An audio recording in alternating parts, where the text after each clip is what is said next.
अरावली पर्वतमाला केवल पत्थरों का ढेर नहीं, बल्कि यह धरती के इतिहास की सबसे पुरानी गवाह है। समय के पहिए की एक कहानी। कल्पना कीजिए एक ऐसे पर्वत की जो तब भी वहां खड़ा था जब हिमालय का जन्म भी नहीं हुआ था, और जब धरती पर डायनासोरों का राज था। अरावली दुनिया की सबसे प्राचीन पर्वत श्रृंखलाओं में से एक थी। भूवैज्ञानिकों के अनुसार अरावली का निर्माण लगभग 350 करोड़ साल पहले प्रीकेम्ब्रियन युग में हुआ था। एक समय था जब इसकी ऊंचाई आज के माउंट आबू एवरेस्ट से भी कहीं अधिक हुआ करती थी, लेकिन करोड़ों वर्ष की हवाओं और बारिश ने इसे घिसकर आज की स्थिति में ला खड़ा किया।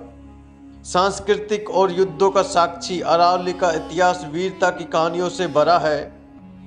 इससे सदियों तक विदेशी आक्रमणियों के लिए एक प्राकृतिक दीवार का काम भी किया था। इसकी गोद में हल्दी घाटी का वह मैदान है जहां महाराणा प्रताप ने अपनी मातृभूमि की रक्षा के लिए संघर्ष किया था। की पहाड़ियों में स्थित कुंभलगढ़ और चित्तौड़गढ़ जैसे किले आज भी अरावली की अटलता का प्रतीक माना जाता है। इसकी कुल लंबाई लगभग 692 किलोमीटर है और ये गुजरात से लेकर दिल्ली तक है। सर्वोच्च शिखर गुरु शिखर माउंट आबू राजस्थान में, जो कि 1722 मीटर लंबा ऊंचा है। अगर हम बात करें इसके विस्तार की, तो गुजरात, राजस्थान, हरियाणा और दिल्ली तक इसकी सीमाएं लगती हैं।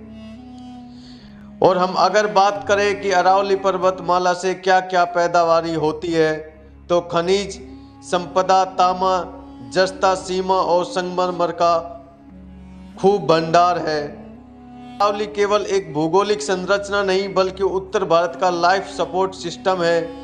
रेगिस्तान को रोकना, यह थार मरुस्थल की रेत को गंगा के उपजाऊ मैदानों की ओर बढ़ने से रोकने वाली एक दीवार है। जल संरक्षण, यही कई नदियों जैसे साबरमती, लूनी और बनास का उद्गम स्थल है। जैव विविधता, यहाँ के घने जंगलों में पत्थर, नीलगाय और सैकड़ों प्रकार के पक्षी निवास करते हैं। आज अरावली पर्वतमाला पर संकट है।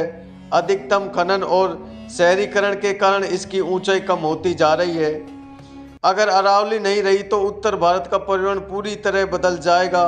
यह पर्वत श्रृंखला हमें सिखाती है कि अटल कैसे रहा जाता है, लेकिन अब समय है कि हम इसकी रक्षा के लिए अटल हो जाएं।